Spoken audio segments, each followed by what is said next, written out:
Moi, je suis Sanon Faberé. Je suis le président national de l'association burkinabé pour l'intégration des personnes albinos, ABIPA. Et l'albinisme, c'est vrai que c'est une maladie, mais elle n'est pas contagieuse.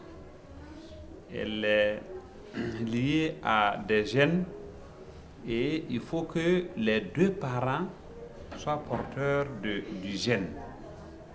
Alors, quand le degré de gène est le même chez les deux parents, l'enfant naît albinos. Et les problèmes liés à la santé qui sont surtout de deux ordres. Il y a les problèmes d'ordre oculaire et les problèmes d'ordre cutané. Les problèmes d'ordre cutané, c'est surtout la sensibilité, c'est-à-dire la forte sensibilité de la peau au soleil. Alors, quand vous exposez une personne albinos au soleil durant 10, 15, 20 minutes, sans une protection, les parties exposées au soleil donc, deviennent rouges et ces rougeurs donc, peuvent s'infecter et ça peut être le signe, donc, si ce n'est pas traité rapidement, et ça peut donc engendrer des cancers de peau.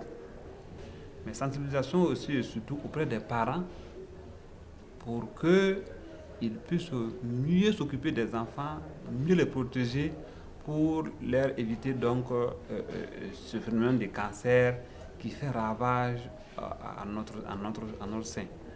Alors les problèmes oculaires se manifestent par une vision très faible, une basse vision. Généralement, l'acuité visuelle des personnes albinos dépasse rarement 3/10. Et ce que nos médecins nous recommandent, c'est qu'il faut contrôler toujours la tension oculaire. Il faut toujours faire des consultations médicales. Et nous avons instauré au niveau de l'ABIPA une consultation médicale en dermatologie et en ophtalmologie une fois au moins par trimestre. Tous les enfants albinos naissent avec une déficience visuelle qui se caractérise par une basse vision. Donc ça fait que l'enfant albinos a du mal à suivre en classe au même niveau que les enfants qui n'ont pas le handicap visuel, qui ne sont pas albinos.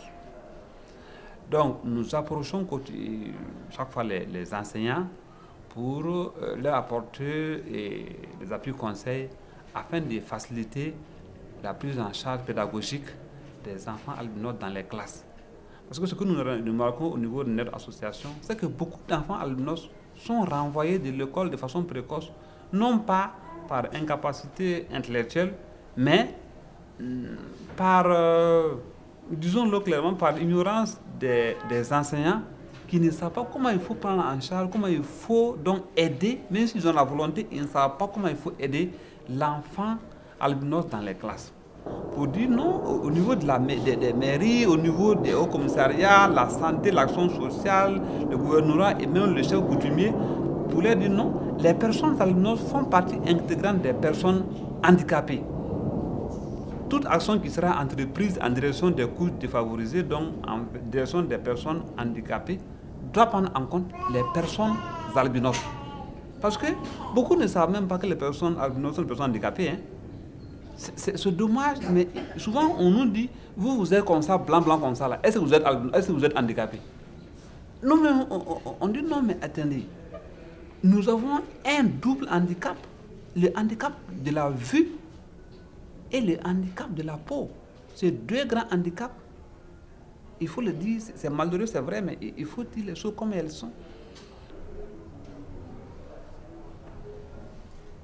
Et il faut dire aussi que les moments les plus difficiles aussi, c'est surtout à l'école. Les enfants albinos traversent des moments très difficiles à l'école, liés surtout aux moqueries de leur père.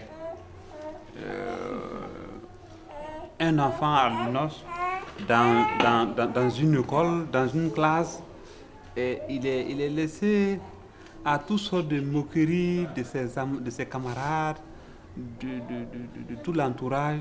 Et c'est une source de découragement et les déperditions scolaires au niveau des enfants albinos. Nous avons des témoignages, beaucoup de jeunes nous ont dit qu'ils ont laissé donc les études parce qu'ils n'arrivaient plus à supporter les caprices de leurs camarades en classe.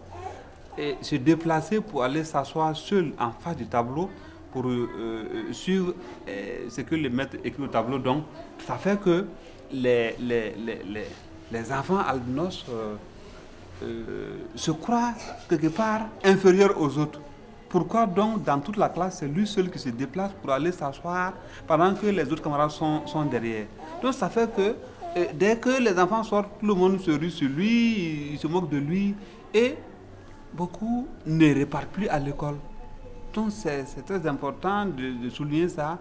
Mais c'est ce que nous disons chaque fois aux enfants, aux parents, il faut encourager les enfants en leur donnant ce droit d'aller à l'école. Parce qu'une chose aussi est là, les parents d'enfants albinos, au niveau de notre association, beaucoup n'acceptent pas inscrire leurs enfants albinos à l'école.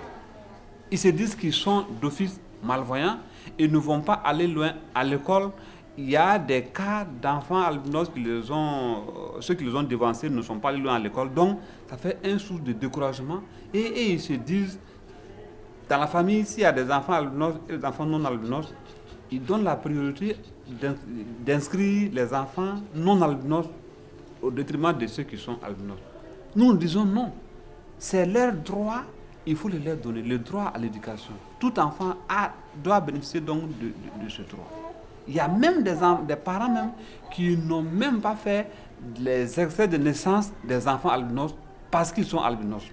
Ah, ok, faut aller. Non, il faut sortir. Française,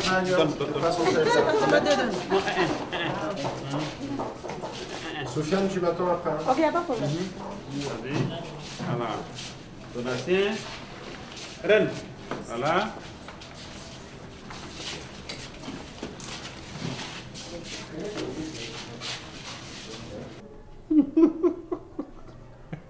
Comment il regarde?